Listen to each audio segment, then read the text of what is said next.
Joplin City Council members attend a forum to discuss efforts to address homelessness in the city. President Biden lays out his plan to try and curb gun violence. I'm Deborah Alfrone with the details, his plea to Congress, and what critics are saying. We have tips to prevent colds before symptoms show up. The 4 states' most watched news starts now. Joplin City leaders look to address homelessness. This is KOAM News at 5. Council members were invited to meet with Watered Gardens to discuss addressing poverty and homelessness in the city. Watered Gardens gave an update on the work they do and their work at the Washington Family Hope Center, their newest ministry. Council members asked how the city can help address homelessness. This is something that a person has to do on their own, and they need the right kind of compassionate support to be at their side as they journey out of poverty. That's a relational thing. So if we really want to solve the issues of poverty and homelessness, it's going to be one person at a time, with our community understanding that and being willing to get involved with an individual. Tonight at 6, we're going to hear more about the discussion. Students from all over the area today headed to NEO A&M in Miami for the 69th annual Aggie Days. That's an agricultural contest with a variety of events from speech to livestock judging. Hundreds of students participated. For the students that have competed here in the livestock judging contest during our NEO Aggie Days, the next step for them is going on to state competitions. The livestock judging contest will take place tomorrow. Nick Kelly joins us now. Not a bad day out there at the moment, Nick. Even though we had to start out with some scattered showers this morning, Dow, it didn't last all day. In fact, not seeing anything on the radar right now, as the backside of the storm system now has the bulk of the moisture to the north of us. That's what also allowed more sunshine to return. However, I am watching our next cold front. Already behind the front, some higher elevation rain and snow in parts of Montana, but that's going to be the front that'll bring thunderstorms back into play come tomorrow. In the meantime, the backside of the system is in place now. It's cranking the wind machine into gear. A west wind at 10 to 20 gusts trying to push near 40 miles per hour at times. Still, temperatures are mild. Most of us right around the 70-degree mark at the top of the 5 o'clock hour. We're mainly dry this evening. We'll fall through the 70s, 60s, 50s, ultimately down to about 51. We'll break down wind thunderstorms on the return tomorrow, coming up in a bit now. All right, we'll see you then. President Biden today is taking action on his own in order to address gun violence. Comes after a few weeks of several high-profile mass shootings in Georgia, Colorado, and yesterday South Carolina. But the president's moves are sure to face opposition from Republicans and gun rights advocates. Deborah Alfrone reports from the White House. President Joe Biden laid out a series of executive actions he's taking to enact new gun safety measures. Gun violence in this country is an epidemic, and it's an international embarrassment. Today's actions include orders for the Justice Department to draft red flag legislation that states can model to keep guns out of the hands of people facing mental health issues. The department will also have 30 days to create new rules addressing ghost guns, self-assembled weapons that require no serial number. And President Biden wants a 60-day review of how stabilizing braces for pistols are regulated. Real people on both sides of the aisle want action. The White House is also calling on Congress to act, starting with 2 background check bills that the House has already passed. Both bills face Republican opposition in the evenly divided Senate. But in a statement released Thursday, GOP Senator Pat Toomey said, "If done in a manner that respects the rights of law-abiding citizens, I believe there is an opportunity to strengthen our background check system." They've offered plenty of thoughts and prayers, members of Congress, but they've passed not a single new federal law to reduce gun violence. The president is also nominating David Chipman to lead the Bureau of Alcohol, Tobacco, Firearms, and Explosives. Chipman is a former ATF agent. He's also been a gun control advisor to the organization set up by former Arizona Congresswoman Gabby Giffords. She survived a deadly mass shooting 10 years ago. Deborah Alfrone, CBS News, the White House. The president's also calling on Congress to pass an assault weapons ban.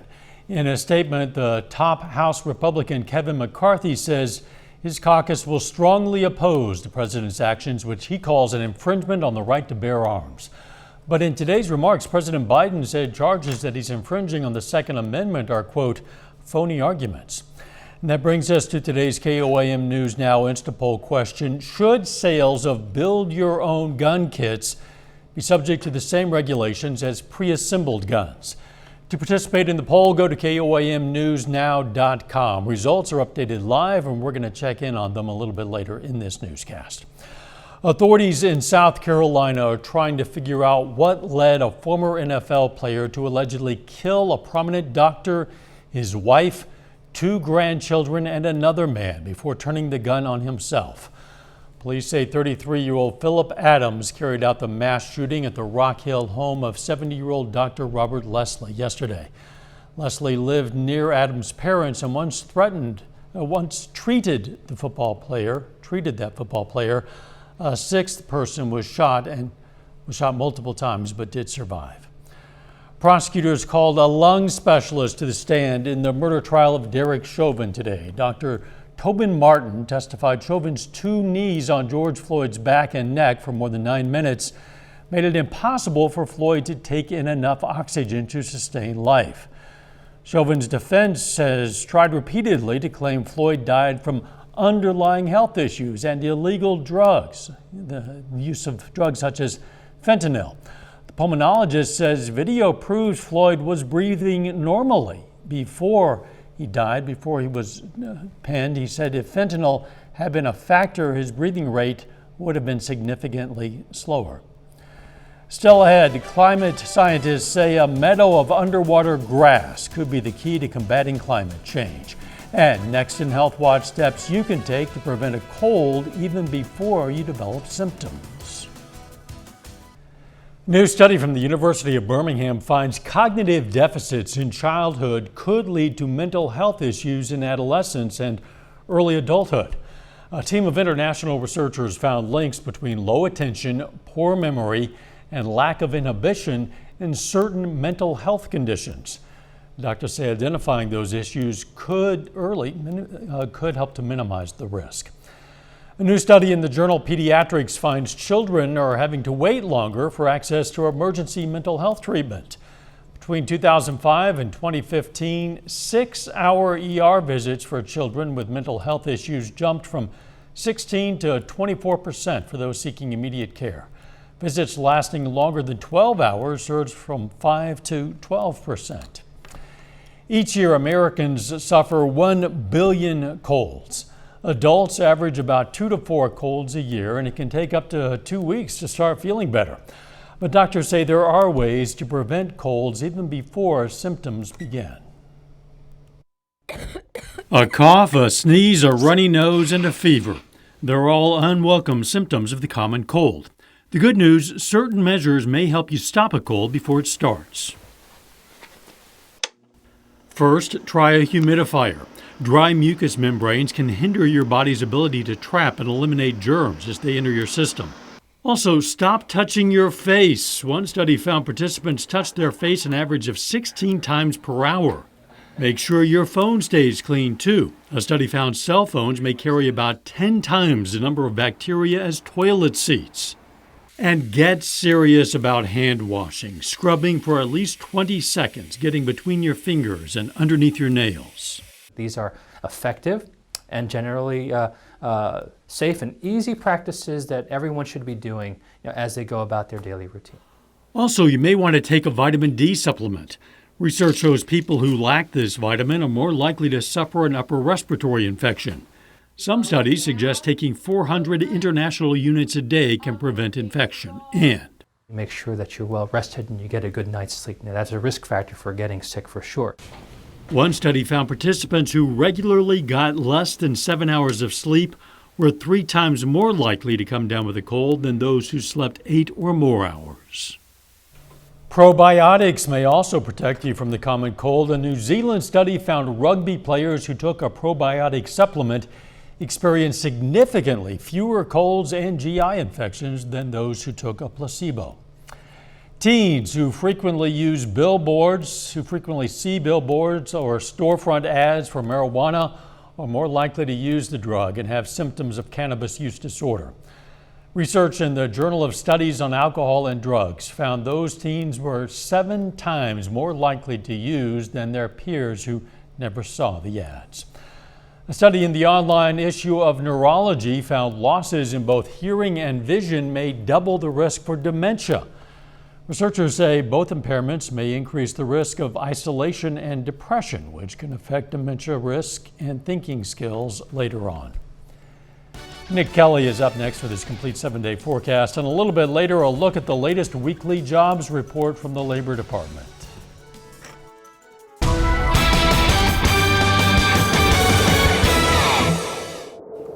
We certainly had to put up with a windy Thursday all across the area due to the backside of our storm system that pushed a cold front through yesterday, and that put an end to our string of warm and nice days that we've seen for much of the week. And not to mention, on the backside of this system, we still have wraparound moisture.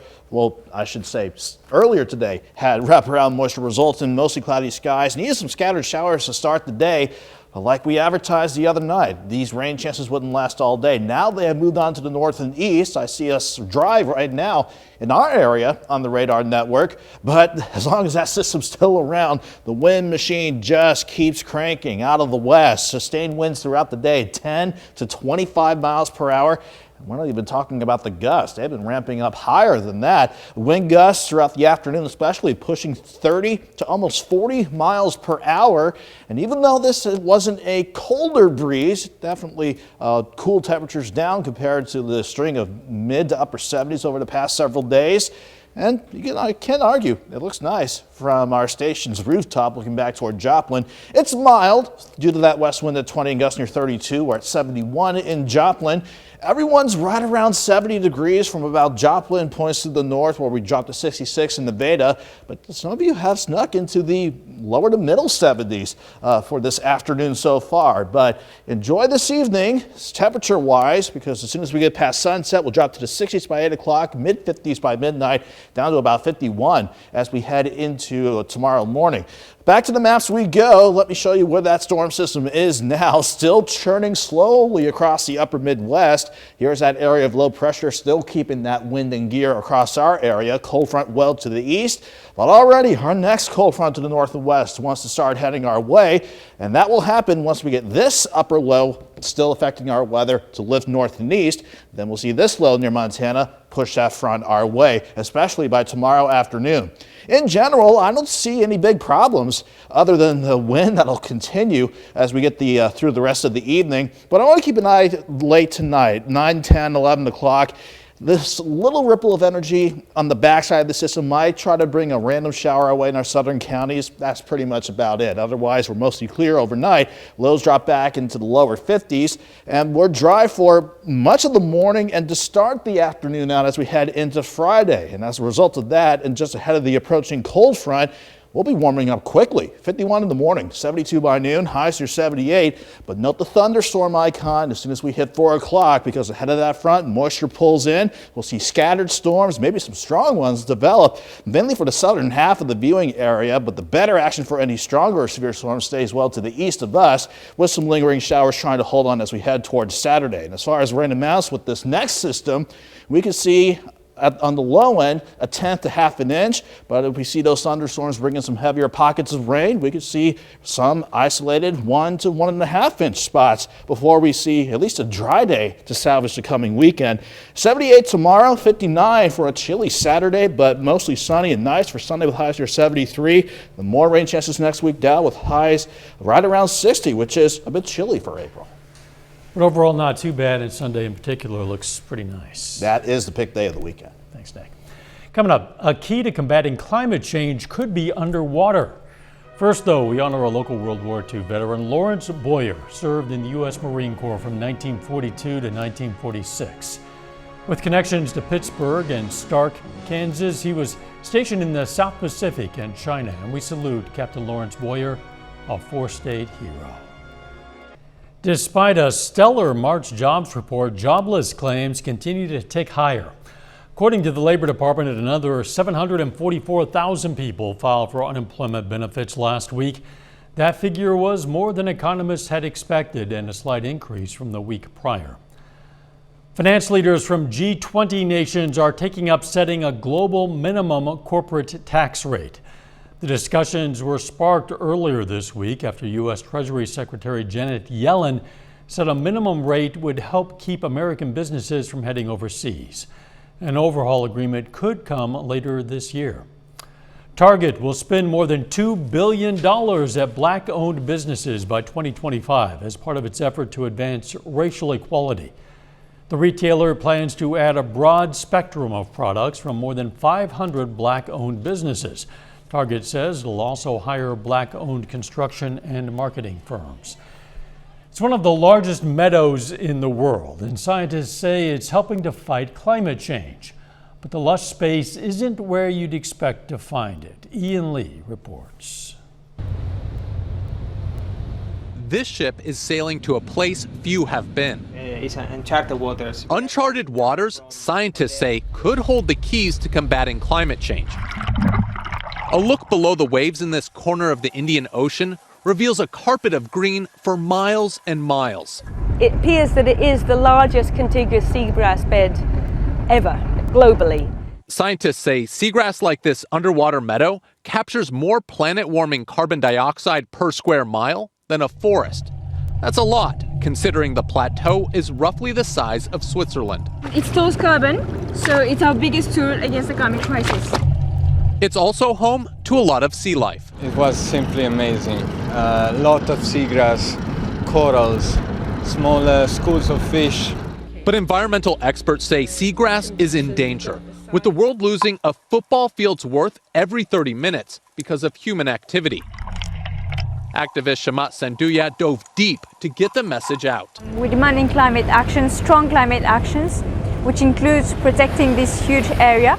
Scientists say protecting the environment will also preserve our future. Ian Lee, CBS News. Experts say the tangled roots of seagrasses are estimated to hold more than 10% of the carbon buried in ocean sediment every year. Final check of the forecast next.